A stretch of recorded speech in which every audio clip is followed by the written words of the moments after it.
Well, thanks for having me. I'm excited to kind of tell you and share with you our program that we have going on in Greeley. This program, we started it roughly about 3 years ago. And to begin the program, we really had no basis or no ground or no model to follow. So we've had to kind of build this from the ground up, and I'm going to give you kind of a high-level overview of it, but if you guys have any questions afterwards, please feel free to contact me and I'll answer any questions I can for you. So first off, with the City of Greeley, we had a couple of reasons that we developed this program. The first one was to address our citizens' concerns for oil and gas development, specifically in the urbanized areas.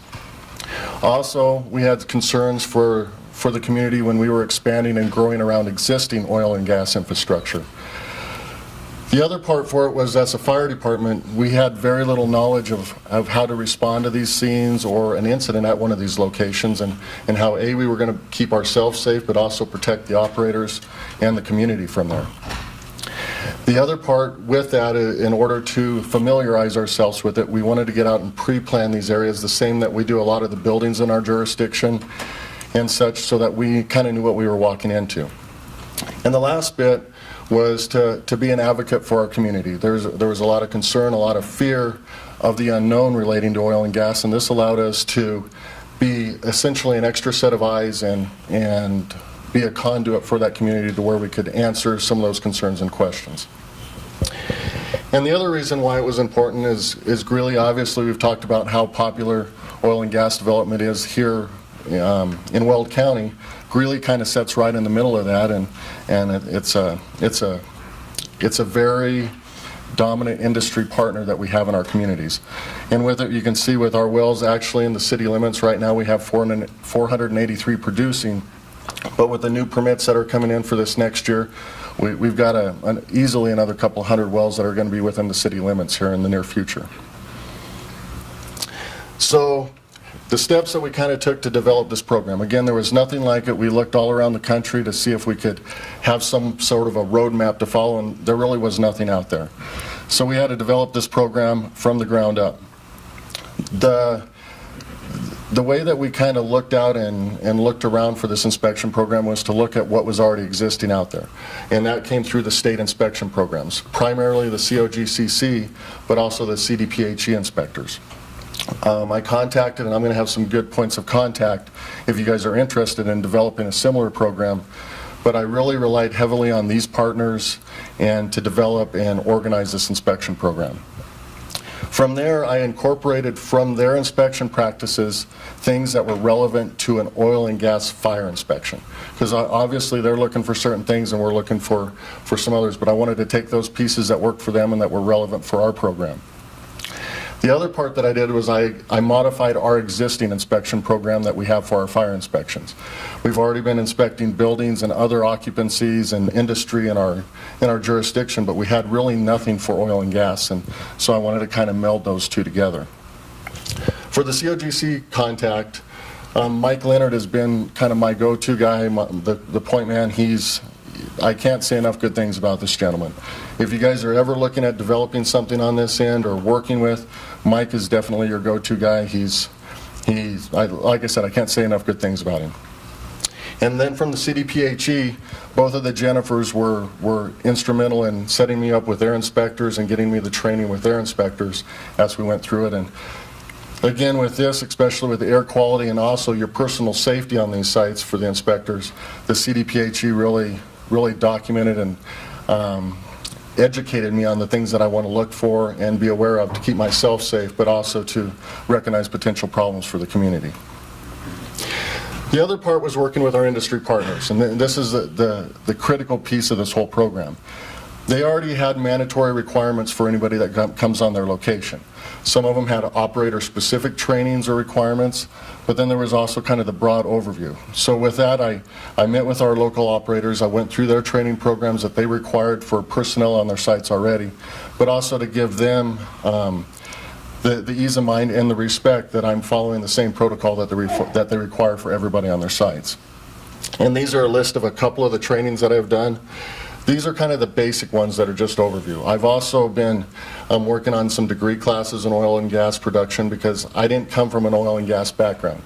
I've spent 20 years in the fire service, and I've known about oil and gas wells, but really didn't understand the process, understand what was going on.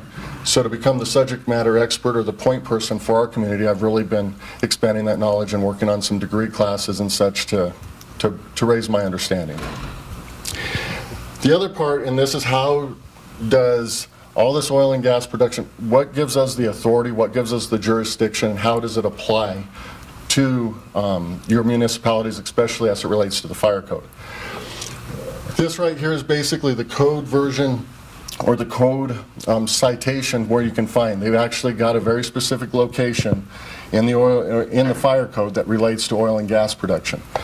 With this here, it walks through basically all phases of the production process, from the drilling to the completions, all the way through production, and even some workover rigs with it. So that's kind of the inclusive area that you want to research as far as the fire code. There is a lot of carryover, or how should I say, other areas of that can relate, especially some of the new multi-pad facilities where they have ESDs, or the emergency shutdown devices, on those locations. Some of them have extinguishers or extinguishing, how should I say, equipment on those sites, especially some of the new frac engines, some of the new technology that's out there. There's a lot of things that pertains to the fire code. The other part is the main one as far as well control is their blowout preventers, and that's during the drilling process and a lot of the workover rigs where we really want to be involved with them, because that's the catastrophic event at these sites that we want to prevent and that we want to be prepared for. The other part, now that you saw all those wells, I basically was given a map of the city of Greeley. I was shown all the wells, and it's like, where do I even start with this? Again, thanks to Mike Leonard, he shared with me what the COGCC does to prioritize their inspections. And so I kind of looked through that, and some of that was really relevant to what we were doing, but some of it wasn't. So then we developed our own prioritization schedule on how we were going to work and organize these wells and, for lack of a better term, address them and work through that massive amount of wells we had. And with these here, the big part is how close it was to urbanized areas. As on these inspections, I constantly re-rate the site as we go through it. If there is a history of violations, or if there's complaints or problems, spills, that's obviously going to kick it up. The size, this is pretty difficult. But essentially this is a judgment call, the old vertical, where you may have 1, 2, 3 wells and a tank battery or such associated with it. It's probably going to be a smaller one, where these large multi-well pad sites are our larger sites. The time since our last inspection, we're trying, and within the city our goal is to get to all of our wells, all the high priority ones annually, if not more, but at least to visit every well in our jurisdiction within that 3-year time period. And then the last is the potential for community impact. If something did happen, or if something did go wrong there, how bad, or the potential that it would have to impact our community. So with that, again, these were ranked on my initial inspection, and then I constantly do that on our follow-up inspections. From there, our high priority locations, again, we visit those at the very least annually. Oftentimes, though, especially through different processes, whether it's drilling, the completions, even workover, we're doing more frequent inspections at those sites. And then for our lower priority locations, these are really on kind of the outskirts of our jurisdiction. We want to get around to those. We shoot for every 3 years. The other part with our inspections is we not only have our organized inspections, but along with some of our citizen concerns, complaints, or also referrals from some of our other departments within the city or the county. We work very closely with our planning department. I assist RLGD and go through some of the assessments and the 2As from the fire code perspective and offer input if need be. But we also work with our code compliance, a lot of the odor investigation, noise complaints, they get referred to them, and we work hand in hand to address those concerns, along with even our police department if need be. But the big picture for the city of Greeley is it's not just the fire marshal or somebody on that end coming out and working with them. It's not just the planning department. We all work together to to work with our industry partners, but also to address these concerns of the citizens. And that's where we've seen a lot of our success. Is it's not, it's an all-encompassing approach. We work together on that. And then after we complete our inspections, I file a report and I send that to the operators. This report, regardless if there's violations or not, I give them kind of the feedback that I have discovered or that I identified at their site. And then if there is one of those critical violations, critical concerns, and that's where the training from the state inspectors was imperative for me. That way I could relay it up to them and the operator so we could get those corrected immediately. And we have had a few of those incidences where we have found a significant violation. The first call is always to the operator. Our operators, especially in our area, they have the ability to remotely shut in the sites a lot of times, which is the first step to mitigating the problem. And then from there we work with them and the state regulatory agencies to make sure we get it corrected and we keep the community safe. And then some of the results and benefits that we've seen from our program. Again, we're now in our third full year of it. The first year of it was spent a lot of times for me training, developing the tracking programs and figuring out how we were going to organize these. So we're really kind of in our second full year. But some of the things that we've seen with it. First is the improved knowledge of these facilities in our community, and which is going to allow us as a fire department, if we ever have to respond to one of these sites, to where we can do it safely and then mitigate the problem. The other part is we've developed our principled relationships not only with our industry partners, but also the state regulatory agencies. That way, if we do identify a concern or a problem, we're able to work together, get it mitigated, and for lack of a better term, get back to business for the operator and then to keep the community safe. The other part is the first year when I went out, there was a pretty significant amount of fire code violations. After the communication with the operators and working with them, they knew what we were looking for, and actually a lot of our inspections were very similar to some of the things the state was looking for. From that point on, we're now seeing a significant decrease in it, and a lot of operators are already making those changes on their own without coming out or without us having to notice them through our inspection process. And kind of the future of what we see, because again, this is kind of in its infancy where we're starting, is going to be predominantly through our city website. We've got several pages there that give resources to our citizens if they have concerns with oil and gas productions, if they have questions, if they need to file a complaint, but also to where they can look at where the wells are in relation to them, and that's where we've got our GIS map that is updated daily from actually the COGC's website to where it's a constant, accurate count of what's going on in our jurisdiction.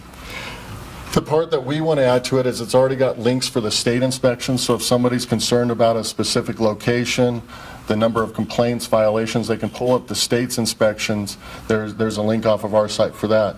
What we're hoping to add in here in the near future is a link for my inspections, so that way they can see what I discovered, what I found in that at those locations, or how, if there was a complaint or a concern, how that was handled and mitigated.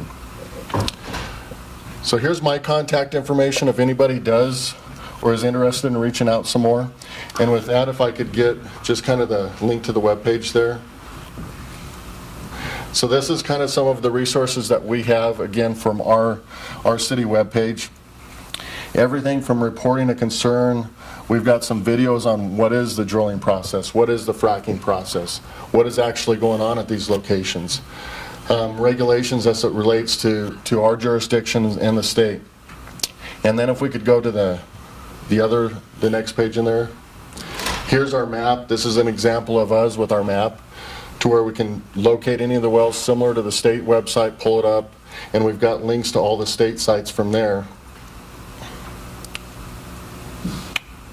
As he's going, this is something you guys can play around with it. But that's kind of our resources that we have, that we've provided for our citizens. It's been a great benefit to answer some of their questions and concerns, and also give them the resources to educate them, because that's been the biggest part of my job, especially with our citizens, is to essentially kind of follow in the footsteps of Kirby and Troy as a liaison, to where I can address those concerns and also educate them on what's going on at these sites and give them the information and kind of demystify it somewhat so they understand what's going on.